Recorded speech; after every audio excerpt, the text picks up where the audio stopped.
So our next honoree is very much Nassau County's hometown hero up in Albany. You are.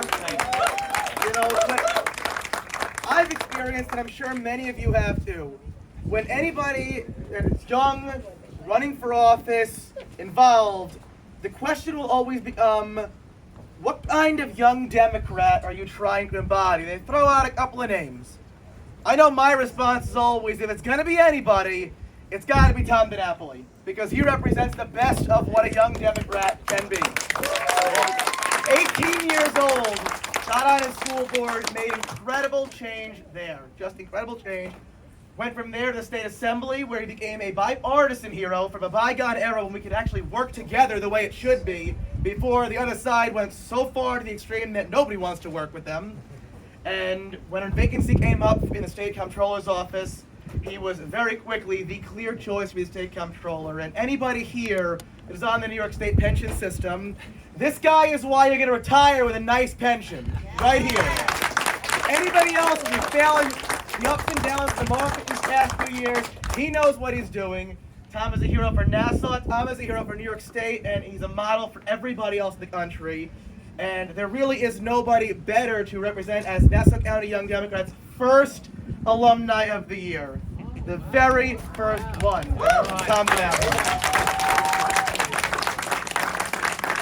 Thank you, Jeff. That was way too generous, and I'll try to be quick so we get the cookies. First of all, because I know he has to leave, but we got to give it up again for.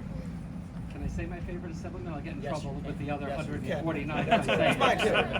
But I had the privilege to serve with Chuck Levine, and Linda reminded us of how his legislative leadership is so impactful. And he has a wonderful partner. You know, Ronnie Levine, in her own right, is also an activist like Linda. What she does on women's reproductive health care and choice, incredible. Give the Levines a round of applause. They have to go to the city. So please go. We love you. We appreciate you. And you're dismissed. Go to the city. Don't be late for dinner. Go. I said go. Wait a little. No, go. I'm done. No. I did the part about you. Go. Don't be late. All right. I came from the city. We had the Labor Day parade today. Give it up for our labor friends. Someone who made it here. It was raining there.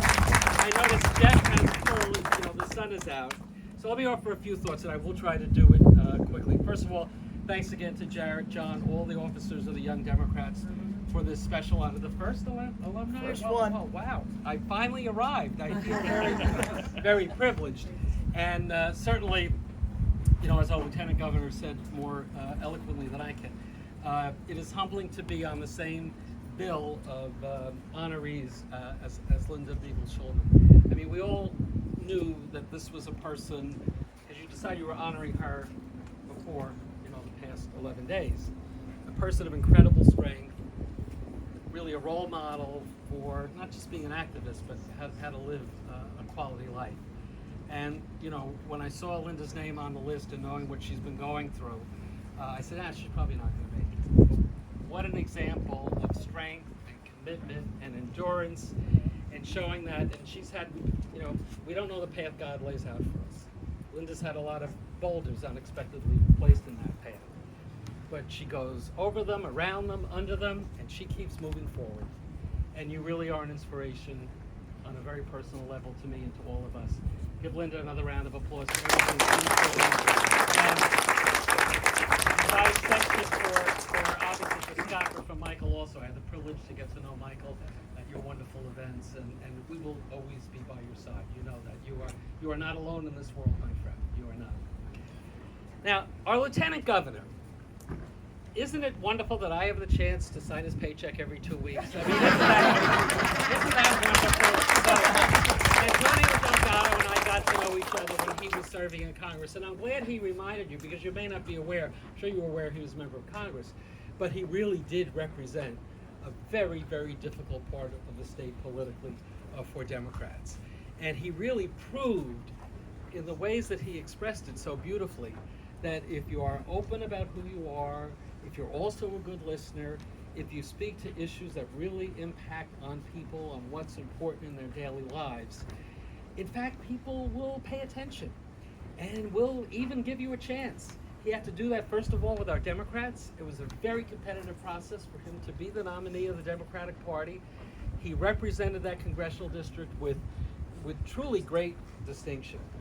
And, you know, we had a little, you know, detour in filling the lieutenant governor position, but the way it worked out, you know, we couldn't have ended up with a more devoted, intelligent, thoughtful lieutenant governor than Antonio Delgado. And he's not only in Nassau, he travels all across the state, and he is just such a great inspiration. I was very thrilled when you were the one to follow Linda, but then when you got talking so well, I said, I gotta follow Delgado now. So I'm glad we took the break for the photo because it gave me a little more time.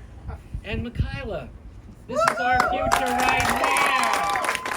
Thank you for your leadership and for your endowment. Thank you for being,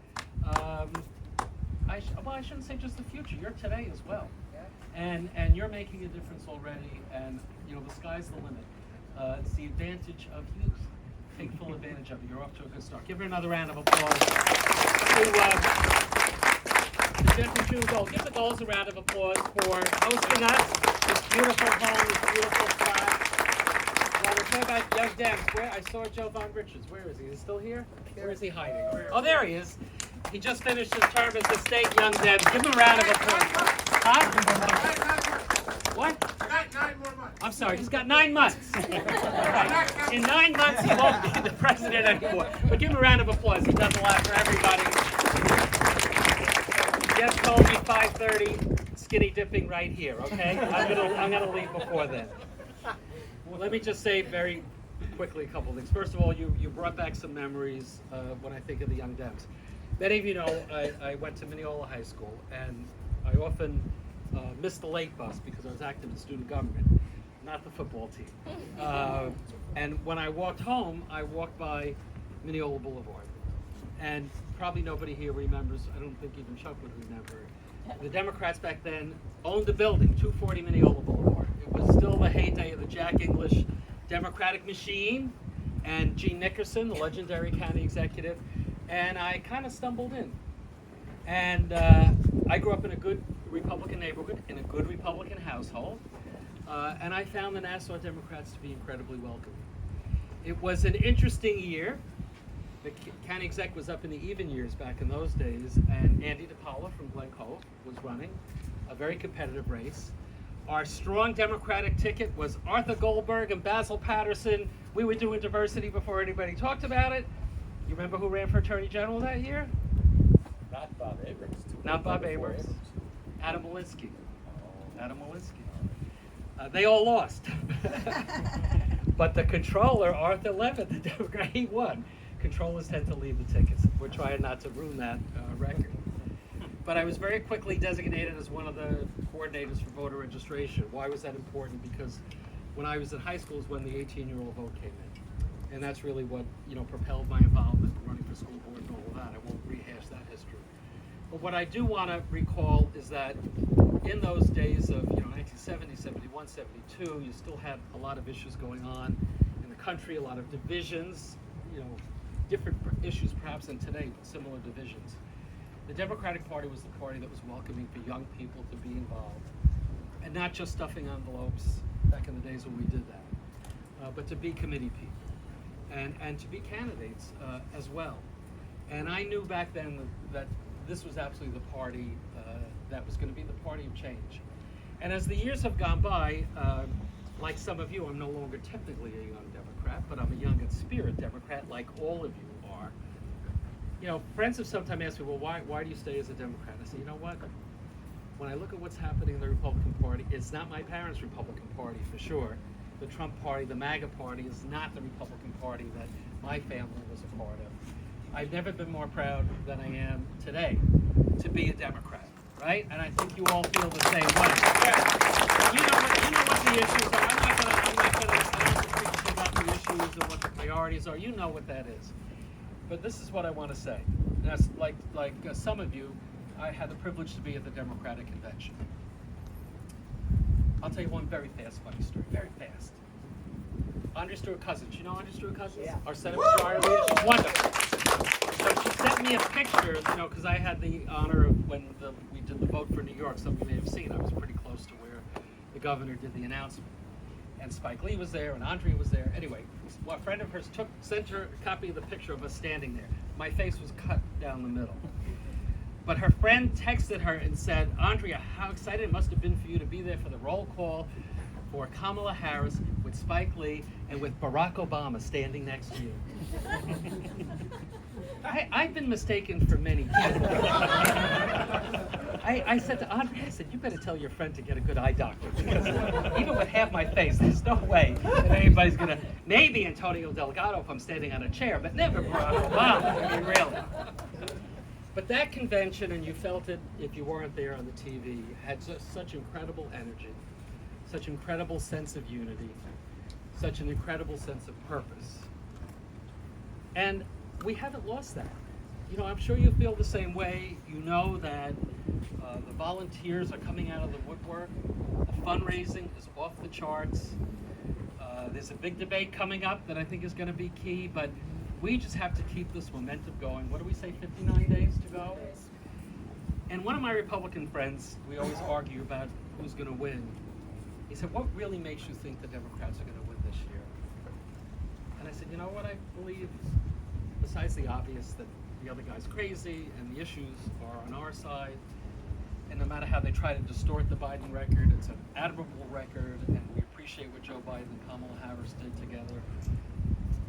What's going to save this election for the Democrats, and by extension save this country, is going to be two groups, in my opinion. It's going to be the women. Woo! And vote yes on the ERA in New York, obviously. And it's going to be the young people. It's going to be the young people. Those are the two secret ingredients. And that's really what the Nassau Young Democrats, I know, are dedicated to providing a pathway for political opportunity. And you know, when we keep that enthusiasm at the top of the ticket, and others have said and will continue to say the importance of our state and our county here in terms of swing elections to win the House, as Antonio said, for Hakeem Jeffries. And let's not forget Senator Gillibrand. We can't lose the Senate, and it starts with re-electing her this year. But we got to stop at the top of the ticket. You know, I've run many, many times, as you know.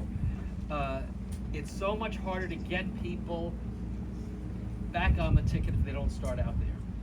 So all of our efforts for Harris Walls is a way of really helping those down ballot races, whether that's for U.S. Senate, for judicial races, for Congress, for state Senate, for state assembly. It really has to be a team effort. And it really has to be the kind of campaign where we pull for each other. It is not a year to nitpick and say, I don't like this particular, I don't like how this person looked at me at a cocktail party 3 years ago. We all have to be united and together. And I know the women are going to come out in New York, and the ERA is going to help, right? Yes. But Nassau Dems, I want you to be the leading chapter president, Jovan Richards. Let Nassau chapter be the leading young people effort to get all those under 30 voters out so we can declare victory this November. Wouldn't it be great to say Kamala Harris is the president of the United States? I think so too. Thank you again, everyone. Thank you, Mr. Comptroller. Always a pleasure.